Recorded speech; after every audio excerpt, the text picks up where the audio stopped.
Hi, அவங்க எல்லாத்துக்கும் வணக்கம். நான் எங்கள் முத்தூர் சார்பாக முத்துப்பிரகாஷ் பேசுகிறேன். நான் இன்றைக்கி பேசுகிற டாபிக் பேர் இதை பற்றி பேச போகிறோம். நீங்கள் எல்லோரும் பார்த்துட்ருக்கீங்க. ஆக்சுவலாக தாவேக்கா அதிமுகக்கிடையே ஒரு மறைமுக கூட்டணி பேச்சுவார்த்தை போகிற மாதிரி ஒரு பேச்சு எழுந்துட்டுருக்குது. ஸோ இதனால் நம்ம எல்லாருமே வந்து எதிர்பார்க்கக்கூடிய அரசியலில் நடந்துட்டு எதிரும் கிடையாது, நடந்த நண்பனும் கிடையாது. திமுகவுக்கு மாற்று நான் தான் சொல்லி வந்தாங்க. எல்லாருமே இப்போ வந்து திமுக கூட்டணி தான் போகிறாங்க. ஏன்னா அப்பேற்பட்ட கட்சி விஜயகாந்த் அப்புறம் வந்தார், அதுக்கு முன்னாடி வைக்கும் அப்புறம் வந்தார். ஆனால் எல்லாருமே வந்து 2 திராவிட கட்சிகள் நம்பி தான் நம்ம கூட்டணி போகிற மாதிரி இருக்கு. ஆனால் அதை அழித்துட்டு வரக்கூடிய லெவலில் தான் இப்போ பாஜக ஐடியா போட்டுட்ருக்குது. ஸோ அதிமுக கூட்டணி உருவானால் சிறுபான்மையின் ஓட்டு வந்து சதறதுக்கு வாய்ப்பு இருக்குது.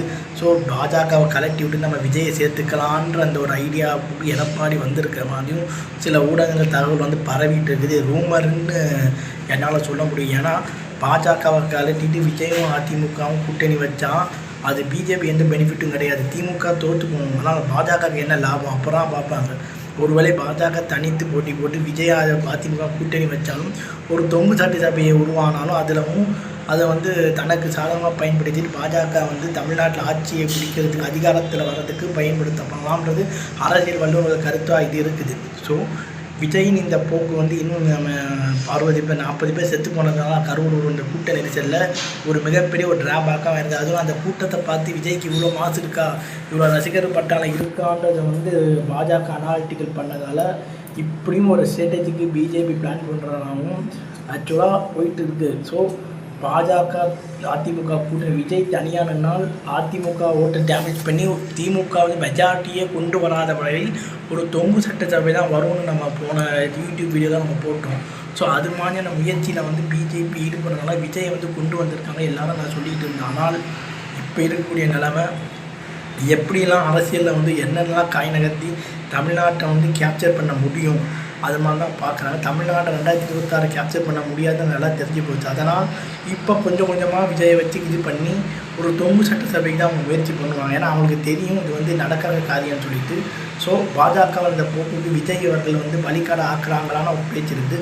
பாஜக தாவேக்கா கூட்டணி வச்சாலும் அது ஜெயிக்காதுன்னு அவங்களுக்கே தெரியும். ஸோ இதனால் வரக்கூடிய விளைவு தமிழ்நாட்டுடைய பாஜகவுக்கு ஒரு சவாலான நிலைமையாக போயிட்டு இருக்குது. தொங்கு சட்டசபையை வந்தால் திமுகவுக்கும் கூட்டணி கட்சிகளை உதிர்த்தி ஆட்சியை பிடிக்கும் பார்ப்பாங்க. கர்நாடகாவில் என்ன பண்ணால், மத்திய பிரதேசம் என்ன பண்ணால் நம்ம பார்த்துருப்போம். ஸோ இதனால் விஜய் அவர்கள் ஒவ்வொரு ஸ்டெப்ஸாக பார்த்து எடுக்கிறாருன்னு நாங்கள் சொல்கிறாங்க. ஸோ தமிழ்நாடு அரசியல் காலம் வந்து இப்போ வந்து ஒரு மிகப்பெரிய ஒரு லெவலில் போயிட்டு இருக்குதுன்னு சொல்ல முடியும். தமிழ்நாடு பாஜக எதுவுமே இது பண்ணலைன்னு ஒரு பக்கம் பேச்சு போயிட்டுருக்குது. ஸோ நிதின்னு ஏகப்பட்ட இது இருக்குது. இதெல்லாம் விஜய் அவர்கள் ஏன் குரல் கொடுக்கலாம் ஒரு பேச்சு, செத்து போன குடும்பத்தையே நேரில் போய் அவர் பார்க்கலான்னு சொல்லி கேட்டுட்ருக்காங்க. இது மாதிரியான பேச்சுக்கள் எதனால் விஜயுடைய அந்த போக்கு சிலருக்கு வந்து வெறுப்பு தான் தூண்டுதுன்னு சில பேர் பேசிட்டு இருக்காங்க. நடிகர் தாவேக்கா கட்சி தலைவர் விஜய் என்ன ஸ்டாண்ட் எடுக்கப்போ அவர் எழுதி கொடுத்து பேசுகிறார், ஆடிட்டர் குடும்பத்தி அவருக்கு பின்னாடி நிற்கிறாங்கன்ட்டு எல்லோரும் பேசுகிறாங்க. ஸோ நம்ம இந்த விஜய் ரசிகர்கள் ஓட்டு மாறும், ரசிகர்களாக இருப்பாங்க. பல எம்ஜிஆர் மாதிரி இவர் வரலான்னு பார்க்குற விஜயகாந்த் அளவு கூட வர முடியாதுன்னு தெரியும்.